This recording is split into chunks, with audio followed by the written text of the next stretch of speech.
come to make a video testimony of something in my wildest dreams that I thought would never happen.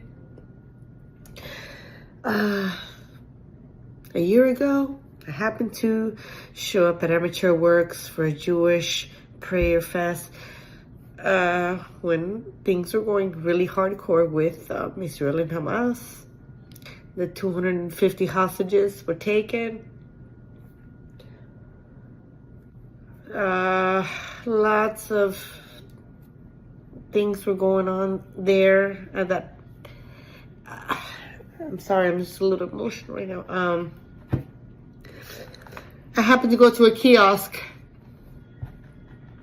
where there were 250 keychains of people, the hostages that were taken.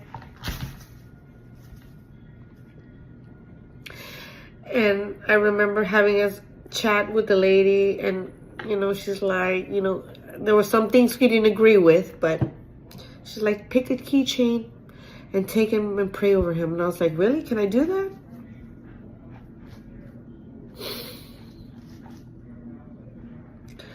Out of all the 250 keychains, I picked one particular one because he reminded me of my brother, who is no longer here. He's with God. So I said, I'll take him. And I was saying to the lady, man, my mom's a prayer warrior. I want to give that to her, and I want to put her in her 5 a.m. daily prayer battles.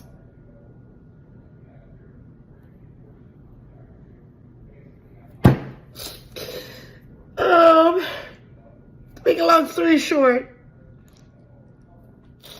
Matan is the guy that I picked. Out of all of them, he came out alive. When I turned in that keychain to my mother, I was like, Mom, can you imagine? What are the chances? Let's see. Could you imagine if he comes out alive? It would be very difficult. It would be very difficult because there's 250 of them.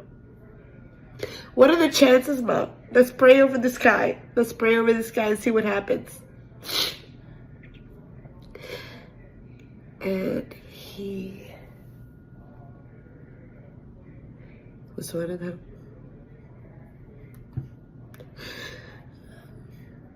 Mother, to you and your wife and your family, I need to meet you because this is amazing.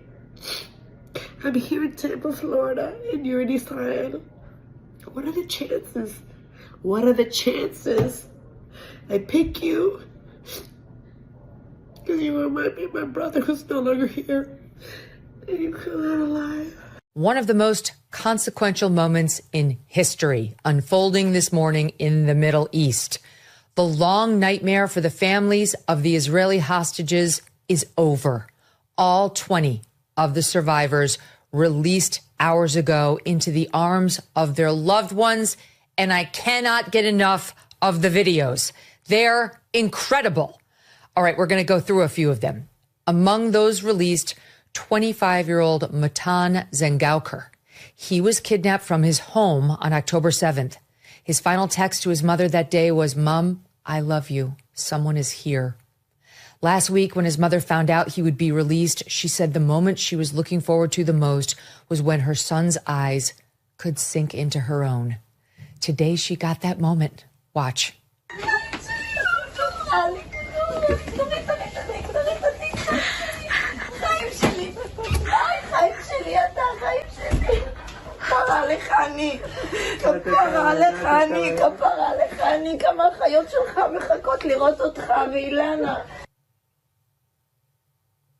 It's amazing.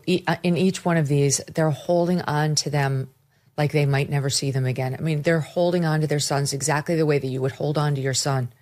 I mean, exactly the way you would hold on to your son if you hadn't seen him in 2 years and he were in the hands of a terrorist group in some cave.